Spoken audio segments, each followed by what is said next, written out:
गुरुवे नमः। मित्रों, आज हम इस वीडियो में अद्भुत ज्ञान के विषय में बात करेंगे। दीक्षा उस रस्म को कहते हैं जिसके द्वारा शिष्य बनाया जाता है। उस समय देना और लेना होता है। शिष्य देता है और गुरु लेता है, शिष्य समर्पण करता है और गुरु से स्वीकृत करता है। यदि इनमें से एक भी अपने धर्म का पालन न करें तो दीक्षा नहीं हो सकती। शिष्य हृदय से समर्पण न करें और गुरु स्वीकृत कर ले तो दीक्षा नहीं होती है। शिष्य समर्पण करने के लिए तैयार हूँ परंतु गुरु लेने को तैयार नहीं हो तो भी दीक्षा नहीं हुई। इस प्रकार की बाहरी रस्म दीक्षा की अदा करने से कोई लाभ नहीं होता। हर दीक्षा तो हृदय के देने से होती है। शिष्य का व्यवहार गुरु के प्रति कैसा होना चाहिए, इस पर शास्त्र ने बहुत कुछ लिखा है। उसमें से कुछ बातें हम आपको सुनाते हैं। प्रणाम करके बैठ, आज्ञा लेकर उसे हर समय मन कर्म वाणी से उसकी सेवा के लिए तत्पर रहें। किसी प्रकार का भी मांग करते हुए नम्रता और दीनता से गुरु से बात करें, चाहे मृत्यु तक हो जाए, पर आज्ञा का उल्लंघन कभी न करें। सेवक या दास की भांति गुरु के स्थान में निवास करें। त्रिकाल नमस्कार करें। जमीन बैठने से समय सारा ध्यान उसी और लगाएं।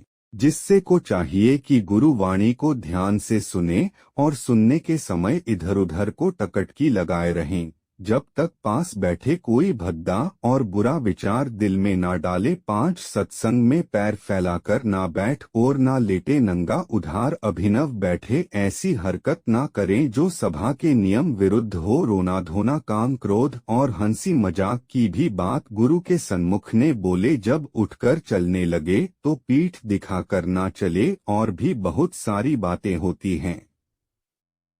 जाप करने की यह विधि होती है।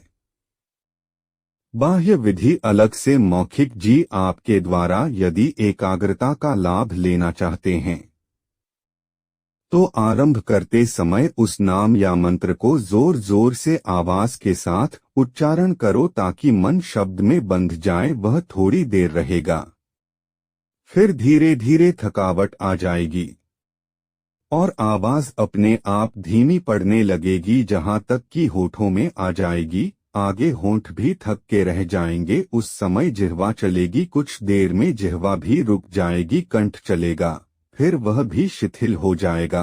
अब मन की बारी आएगी, मन से मानसिक जाप होने लगेगा। तब मैं वह भी थका थका के कोने में जा छिपेगा। बुद्धि शांत हो जाएगी, जाप छूट जाएगा, संकल्प विकल्प बंद हो जाएंगे। जीवात्मा आनंद सागर में गोते लगाने लगेगा। जाप की दूसरी विधि जाप की अनेकों क्रियाएं हैं।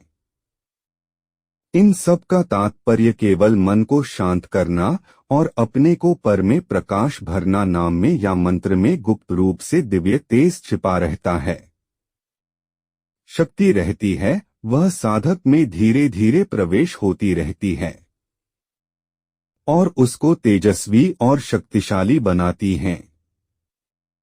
जबकि क्रियाओं के लगभग 12 या 16 भेद होते हैं, जैसे एकमुखी, द्विमुखी, त्रिमुखी, चतुर्मुखी, षटमुखी आदि। इनमें से आरंभ के 4 सरल और जल्दी फल देने वाले होते हैं। जैसे एकमुखी जाप साधारण जाप का नाम है, जिसकी क्रिया हम अभी बता चुके हैं।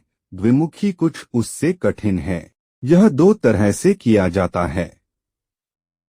सर्वसाधारण या वेदांती इसे श्वासों पर करते हैं। द्वैतवादी या भक्तिमार्गी सोह को अच्छा नहीं समझते। वे तो सेवक, सेव्य, पिता, पुत्र, पति, पत्नी आदि भावों को लेकर श्वास की मनिका बनाकर प्रभु का अपना प्रिय कोई नाम रटते हैं। इसका अभ्यास यहाँ तक बढ़ाते हैं कि चलते फिरते कामकाज करते निरंतर उनका जाप चलता रहे। दिन रात में मनुष्य 21,600 श्वास लेता है और इतना ही श्वास छोड़ता है। यदि श्वास प्रश्वास पर 2 नाम बराबर चलते रहे 24 घंटे में 43,200 हो जाता है। सोते और जागते में एक रस रहना चाहिए, उसका तार नहीं टूटना चाहिए। अभ्यास करने पर ऐसा हो सकता है। परंतु वह साधन भी कुछ कठिन है। आधुनिक विज्ञान ने भी शब्द को शक्ति के रूप में स्वीकार किया है।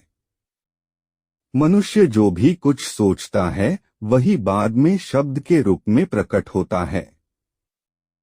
उस शक्ति की तरंगे वायुमंडल में फैलती है। भारतीय अध्यात्म ने वाणी के 4 रूपों में स्वीकार किया है। बेखरी, मध्यमा, पश्यंती एवं परा शब्दों द्वारा प्रकट वाणी को बेखरी वाणी कहते हैं। इससे जो ध्वनि तरंगे उठती है वे वायुमंडल में सदा वधमान रहती है। वे कभी नष्ट नहीं होती। शक्ति अपने मूल रूप में रह सकती है अथवा इसका रूपांतरण हो सकता है, किंतु नष्ट नहीं होती। सृष्टि के आदि काल से लेकर अब तक जो शब्द छोड़े गए हैं वे अंतरिक्ष में किसी विशेष क्षेत्र में अवस्थित है। यह बेखरी वाणी स्थूल है जिसे कान सुन सकते हैं। यह स्थूल शरीर की वाणी है। इसे स्थूल शरीर ही ग्रहण कर सकता है। वह सुन सकता है, किंतु मन की वाणी दूसरी है। जो सूक्ष्म है इसे कान नहीं सुन सकते, किंतु मन इसको ग्रहण कर लेता है। जिसे नेत्र जान सकते हैं इस वाणी को मध्यमा वाणी कहते हैं। यह मन के भावों द्वारा व्यक्त होती है, जिससे शरीर पर क्रोध, घृणा, निंदा, उपेक्षा, प्रशंसा, आनंदन, द्वेष आदि के भाव चेहरे पर प्रकट होते हैं। इसी कारण किसी के चेहरे को देखकर उसके मनोभावों को जाना जा सकता है। इसी कारण कहा गया है कि मध्यमा वाणी चेहरे पर प्रकट होती है। जिसे कान नहीं सुन पाते इसे आंखें ही सुनती है। तीसरे प्रकार की वाणी इससे भी सूक्ष्म है, जो हृदय की वाणी है तथा इसे हृदय ही सुन सकता है, जिससे आत्मीय संबंध होता है वही इस वाणी को सुन सकता है। इस वाणी को पश्यंती वाणी कहते हैं। इसे सुना नहीं देखा जाता है, इसकी अनुभूति होती है। हृदय से निकली हुई इन तरंगों की अनुभूति हृदय को होती है। यह हृदय की भाषा है। दया, करुणा, प्रेम आदि भावों की अभिव्यक्ति हृदय करता है, जिसे हृदय ग्रहण कर सकता है। जिसका हृदय संवेदनशील नहीं है वह इस भाषा को नहीं समझ सकता। पशु पक्षी इसी वाणी के अच्छे ग्राहक होते हैं, जो अपना पारस्परिक वैरभाव भूलकर ऋषि के आश्रमों में एक साथ रहते थे। चौथे प्रकार की वाणी इससे भी सूक्ष्म स्तर की है, जो आत्मा की वाणी है, जिसे परावाणी कहते हैं।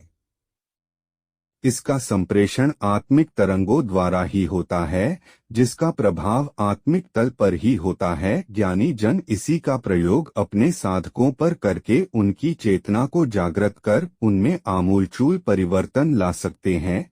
मित्रों, अगर यह वीडियो आपको अच्छी लगी हो तो कृपया इसे लाइक और शेयर करें और इस चैनल को सब्सक्राइब करें। धन्यवाद।